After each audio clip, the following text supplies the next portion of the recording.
Hey guys, and welcome back to another YouTube video. In this video I'll be doing the first game review of round 20, the Collingwood versus Carlton game.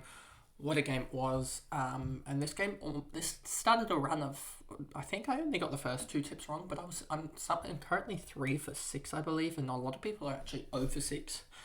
Because I believe at this point we've seen 6 of the bottom 6 teams, well not the bottom 6 teams, the teams that are lower on the ladder going into the round actually come out victors. And so again, this is a case of that. Obviously Carlton is lower than Collingwood, and some will say it's a good loss for Collingwood. You could probably say that, given that there was some glaringly obvious faults in the system, but it was just a fun game to watch. I mean, a lot of people were complaining about Kerno and his free kicks, but I mean, they were the most obvious free kicks you could ever see. And I think that's the case because he's so big that any even hold is going to be extrapolated a little bit, or like exaggerated a little bit, so that it's more noticeable. So anyway, before we get into the video, remember to like and subscribe, turn on the notification bell so that you know when I upload, and let's get into the video. So as you can see, it was a really, really bad scoring game for fantasy. Only 2 tons, and one of them was just a clean 100, and then a lot of 90 scores, as you see here. With what did we get in there? 1, 2, 3, 4, 5, 6. Was that 7 tons? 7 90s. So yeah, just a really, really low scoring game. Jeremy Howe came.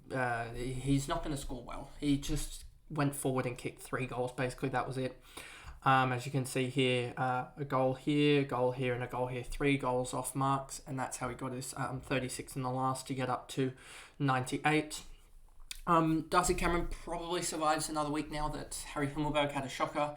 And with what it actually looks like at the moment, that 30k that I saved from the video that I did on Thursday, remembering that I had Nankervis, and I dropped that down to Robert Hansen Jr. If I actually look at Nankervis, because I'm pretty sure he had a good game. He had 59, so not the greatest. He was on like 30 or something like that when I last saw it early, so I thought he was going to do well. But I changed that to Rob Hansen Jr., and that 30k is probably going to enable me to do this swap with Himmelberg as long as Chesser gets a 45, I think. As that'll be able to get me up to Laird, as Laird dropped a 115 or something like that, and I think that'll be the guy that I want over like the likes of Sarong, as I think Laird has the capability, if he gets that midfield ball, gets those kicks, gets those a couple marks that he can do, I think he can drop 160s. Whereas I think Sarong is a little bit hamstrung, that he's more disposal based, and disposals are a little bit less can be a little bit harder to score higher with disposals. Nick Dacos 97, because basically what I'm saying is a 150 in disposals would be the likes of, like 54 is the record from Mitchell for disposals. That would only get you to a 162, whereas 20 tackles already gets you up to an 80. A 10 mark, and Rory Laird has the ability to get 20 tackles, plus he's going to get 20 touches, and that 20 touches is going to be, say, even 15 handballs and 5 kicks. That's already 45. That's already a 125 off just a 20-20 game, as well as marks as well. You could get 5 or 6 marks there as well, and that gets him already up to a 140 game quite easily. Whereas with a 54 disposal game and it all being kicked is quite ridiculous, whereas you'd most likely be seeing a 20 and 30 split or something like that, and that gets him already down. That would get it already down to a 120 game. So I think it's a lot easier to gain a lot more points through a lot of tackling guys, as if they're able to lay the tackles consistently, that's already 30 non-disposal points, and you're really looking for guys that have a lot of higher percentage non-disposal points. So Darcy Cameron, he did really well. I would have liked to have seen him get over the 100, but 98 is good, gaining some more cash to make that trade easier. And the biggest thing about me with this week is just trying to hold Windy at all costs, to be able to have that backup guy in there, as he can play as that almost 23rd premium before I upgrade Cameron, etc., up to a better forward, as I'm still waiting on I'm still trying to figure out the best forward. Butters failed again. We had a lot of failures, which probably helped me out that I missed like literally all of them. The only thing I'm annoyed about is I misfired on my VC because Bond went very, very quiet. Nick Dacos, 97, 19, 25, 26, 27. He just did his job basically, and it was a 97. I knew he wasn't going to be probably a VC in this game, but he came home pretty strong, which was good to see. Maynard, 93, Noble, 93. Noble's been alright. I just don't think he's going to be that, ever become that big scorer as the ball distributor down back. DeGoey had a good game. He started off really strong with 12 quite quickly, but just faded a lot in the last quarter and didn't do much else in the first and the second. He just had a good third as well to get to 90.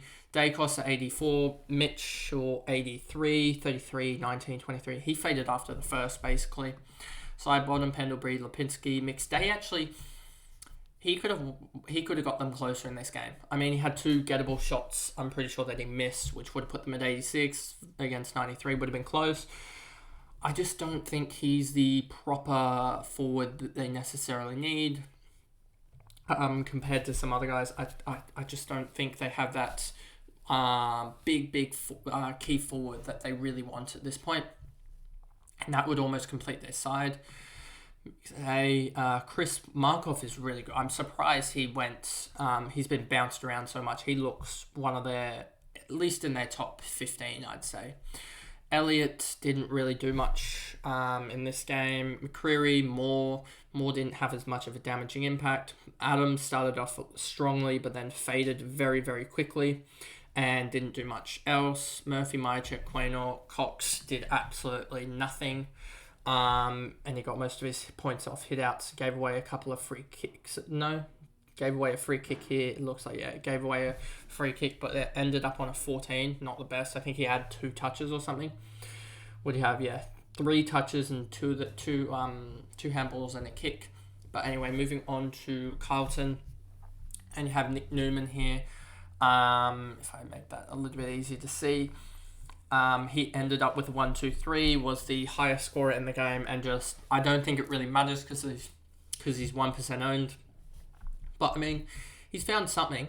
I mean, Newman has found something. If we go to Newman, I just wonder what it is. He's 30 years old already, so I don't think there's much growth for him, but, I mean, he could become a reliable 95 or something down back. But, I mean, that could be propelled up by a 160 and a 130 game that he's had. Kerno, 100. He's still putting up 100 scores even as a key forward. He probably is going to be someone that we look to next year as a player that you can actually use. I mean, how old is he? As there'll be limited forward options, and he's 26 going into his prime, and I don't think there's many people that can actually stop him. So I think he'll be someone that we actually look at next year. Cripps came back well, and I think he's going to be definitely an underpriced guy next year, averaging around 90. I think that will be someone that we look at. Wiedering did really well intercepting. Doherty was really, really quiet in the last with only 4 points. He came off with I think he got a knock to the groin or an area close to that, and just didn't do much in the last, but it was all right.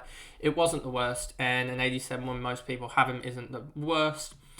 Akers, McGovern, Marchbank, Hewitt failed for those people who brought him in as a 23rd premium. Just didn't work. Shinkoda, 66. Chera subbed out.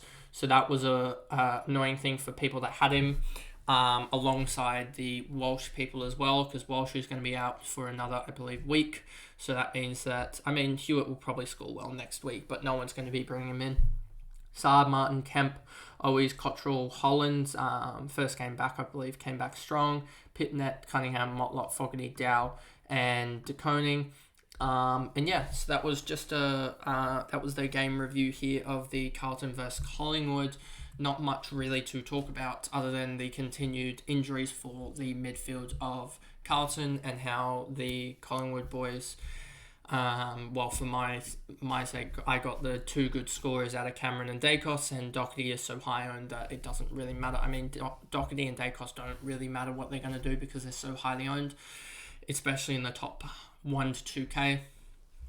But yeah, just a game to watch, as well as just wasn't the best fancy game, but I think there was a lot more shockers from individual players that it really helped just getting some locked in high 80, 90 scores this week. But that's the review there, and I'll see you guys in another video. Bye, guys.